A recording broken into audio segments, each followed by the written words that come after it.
Bismillahirrahmanirrahim. Assalamualaikum warahmatullahi wabarakatuh. Jumpa lagi kita di channel Sumber Dakwah Official. Nah, ini ada pokoknya seorang tokoh yang sangat kita kagumi, lebih tepatnya sepuh dan suhu, yaitu Ustadz Ali Ngabalin. Alhamdulillah keluar lagi, muncul di permukaan, turun gunung, meluruskan semua opini-opini yang sangat menyesatkan di publik ini, guys. Wah, ini sangat seru untuk kita simak. Oke, langsung saja kita melihat videonya.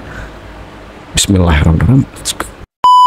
Dari Bang Ngabalin, bagaimana Anda menjelaskan bahwa ternyata yang dilakukan Pak Jokowi itu tidak ada kaitannya dengan pemilu atau justru semakin bisa terlihat ketika 4 menteri itu? Ya, terima kasih Afi dan terima kasih untuk semua narasumber. Biasalah. Memang kalau hanya omon saja itu memang terkesan ahli dan pandai banget. Omon doang. Ngomongnya pakai data supaya Anda itu bisa juga mendidik masyarakat Indonesia. Ya, agar masyarakat cerdas. Acara malam ini. Pertama begini. Dari awal saya bilang ini channel mencerdaskan bangsa. Brother Chico, dari awal saya bilang teman-teman 01 dan 03 siapkan dokumennya yang kuat agar pada pertemuan 4 menteri yang dimintakan keterangan di MK itu bisa disiapkan datanya yang banyak. Anda bisa bayangkan ada ya ini Afi, lembaga independen, lembaga negara yang namanya Mahkamah Konstitusi meminta pemerintah, representasi presiden kemudian memberikan keterangan tentang bansos di MK kemarin. Itu artinya apa? Itu artinya bahwa semua referensi, semua dokumen, semua data tentang tuduhan-tuduhan bansos itu disampaikan secara vulgar dan terbuka, termasuk anggarannya. Oke. Jadi kalau malam hari ini kita fokuskan berbicara tentang apakah penting regulasi itu harus disiapkan bagi presiden sekarang maupun yang akan datang dalam membagi-bagi bansos itu yang menurut saya mari kita agak move on. Tadi Dev, terima kasih. Berpikirlah yang besar sebagai orang-orang bangsa, sebagai anak-anak negeri yang pintar, agar bisa mencerdaskan rakyat ini. Ada bansos, tidak ada bansos, ngoceh sana, ngoceh sini.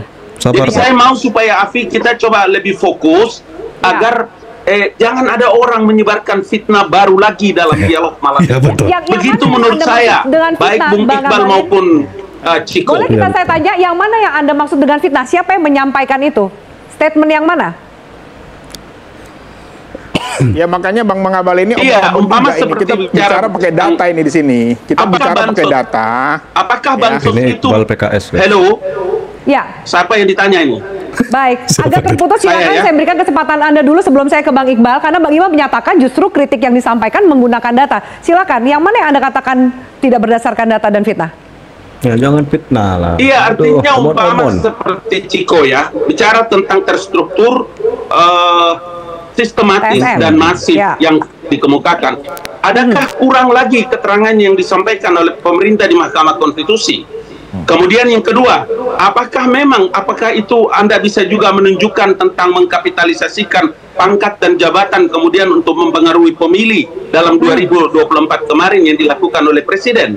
Please, boleh dijelaskan dengan baik. Baik, ditahan dulu. Saya minta tanggapan dari yang menurut saya, mari kita lebih arif melihat perkara-perkara. Baik, Bapak, kita justru di sini bisa beradu data. Nanti juga saya minta data yang Anda miliki. Silakan, Bang Chico dan Bang Iqbal. Kita bicara soal berpikir untuk mencerdaskan bangsa, saya rasa apa yang disampaikan oleh Bung Ngabalin tadi kebalikannya. Kita mencerdaskan bangsa itu bukan kita ingin melakukan demokrasi seperti apa yang kita lihat dengan kasat mata hari-hari ini. Kalau kita bicara data yang kasat mata tadi aja dulu, bahwa Pak Erlangga dan Pak Zulkifli Hasan membagi-bagikan bansos dan mengatakan untuk memilih anak dari presiden. Kalau kita bicara soal gugatan di Mahkamah Konstitusi, bansos itu tidak bisa, dan TSM itu tidak bisa terlepas dengan rangkaian-rangkaian yang lain. Bukan hanya bansos. Saya menolak hanya untuk membicarakan bansos di sini. Ada nepotisme di situ. Ada anak presiden. Ini sabar kata guys, bulan Ramadan.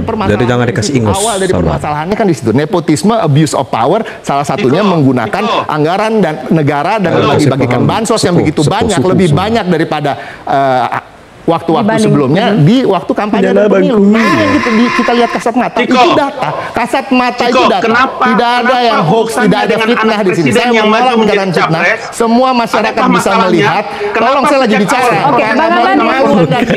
Kalian tidak ribut. Nanti setelah kalah, berlakulah seperti posisi Anda. Berlakulah seperti Anda yang mengemban jabatan Anda. Ini masalah di orang-orang yang mengemban jabatan yang begitu tinggi, begitu terhormat, tidak memantaskan dirinya. Seperti saya sedang bicara di potong begini, kan nggak pantas. Adakah Anda data menunjukkan bahwa yang Anda sampaikan itu ternyata relevansinya ada keterpilihan dari anak presiden? Ada survei yang mengatakan 62% mengatakan bahwa pemilih dari Pak Prabowo itu adalah penerima bansos. Bertanding sudah menang, kau cerita tentang kita dinasti dan proses yang tidak benar. Di situ kesalahan cara berpikir itu karena dia berefek dalam tendensi masyarakat untuk memilih. Baik, silakan giliran Anda Bang Ngabalin, karena kalau dua narsum berbicara bersamaan percuma, pemirsa juga tidak bisa memahami apa yang Anda sampaikan. Silakan Anda tanggapi pernyataan dari Bang Ngabalin. Prosesnya sudah berjalan, keputusannya ditetapkan oleh Mahkamah Konstitusi, final and binding. Mereka sudah berdebat, mereka sudah tampil berkampanye ke sana kemari. Begitu digelar pemilu, kalian kalah, kau ribut tentang prosesnya. Kau bicara tentang dinasti, kau bicara tentang tidak etisnya anak presiden ikut cawapres. Tidak boleh anak presiden ikut cawapres, ikut calon presiden. Apakah anak Mega tidak boleh? Apakah anak Mega tidak boleh? Bansos di waktu tidak boleh? Kita balikan kepada tema yang tidak ada di etika ini, saya rasa akan disetujui oleh sebelah itu dunia. Caramu berpikir salah, Ciko. Enggak ada. Begitu dong, jangan fitnah, jangan penuh kebencian. Jangan kebencian. Aduh. Kita kembali lagi kepada materi. Bang Iqbal, ketika tadi Bang Ngabalin mengatakan, ayo sampaikan bukti dan juga datanya. Kita bicara soal data. Data apa yang Anda miliki bahwa Anda melihat ada relevansinya bansos dipolitisasi untuk kepentingan paslon tertentu? Ya, Bang Ngabalin agak santai dikit, Bang. Ini bulan puasa ya. Dengerinlah satu-satu kita ngomong. Jadi kalau apa, Bang. Enggak usah santai. Jadi kalau kantor staf presiden kan itu membawa lembaga negara, ya. Harusnya berwibawa, tenang, ya kan. Jadi gini, ya. Ini kan faktanya udah jelas. Kemarin di sidang MK divideokan, diputarkan video, ada kepala daerah ya memakai atribut 02, joget-joget dengan lagu 02, tapi tidak ditindak. Kalau itu memang kita konsisten, harusnya ditindak itu. Dibuat inspektorat itu. Kenapa? Kok ada PJ kepala daerah melakukan itu? Nggak boleh. Biarkanlah tapi justru tidak ada penindakan. Kita yang kasih ini paham membuat dugaan bahwa memang ada aktivitas yang terstruktur, ya, masif, ya, sistemik. Kenapa? Karena buktinya ada kok. Ada orang joget-joget pakai bagi-bagi sembako pakai warna 02. Kan nggak bisa langsung menyalahkan paslonnya. Iya, makanya pertanyaan. Itu ranah dari bawah. Ini kan udah kelihatan kemarin tuh. Ada nggak tindakan dari istana? Kok ada PJ kepala daerah ikut-ikutan dalam ditegur nggak gitu? Ditegur nggak? Nah itu. Jadi menurut saya memang. Sebentar Bang Ngabalin. Sabar. Jelas, kita tuntaskan dulu statement dari Bang Iqbal, baru saya akan ke Anda. Sabar. Baik, silakan. Tarik nafas ya. Silakan, nah, kemudian bahwa kita melihat bahwa kalau kita lihat bilang alasannya, saya tanya Bang Ngabalin lah, Pak Jokowi ini sukses mengurangi kemiskinan, Bang? Ya. Sukses nggak, Bang, Pak Jokowi mengurangi kemiskinan? Sangat sukses Pak Jokowi mengurangi kemiskinan. Sejahtera rakyat Saya jawab. Ya. Kontrolnya bukan di metro, itu Iqbal bertanyanya. Saya waktu DPR, presidennya kami panggil ke parlemen. Bicaranya di parlemen. Di era Pak Jokowi kemiskinannya menurun seperti itu, saya ingin katakan kepadamu, kenapa bansos itu orang bicara di MK?